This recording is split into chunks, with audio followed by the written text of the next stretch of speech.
दररोज असतो संघर्ष नवा, आत्मविश्वास आणि संयम ठेवा. जीवनात तोल हवाच, परंतु हा तोल धरताना सगळ्यांना यश मिळतं असं नाही. कधी काम जास्त तर कधी मन उदास असतं. आपण म्हणतो, अरे देवा थोडं बॅलेन्स दे ना.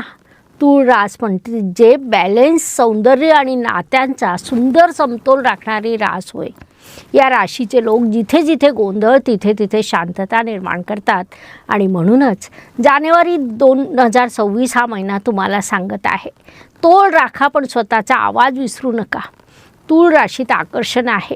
विचारांचं, बोलण्याचं, व्यक्तिमत्वाचं आकर्षण तुमच्यात आहे. जिथे मन प्रेम शोधतं तिथे शांतता येते. त्यात तुमची स्वतःची ओळख म्हणजे इतरांसाठी जगताना स्वतःला शोधणारे. तोलात ठेवा मन, कृतीत ठेवा जिद्द. या महिन्यात तुम्हाला आत्मविश्वास आणि आकर्षक व्यक्तिमत्वाची भेट मिळेल.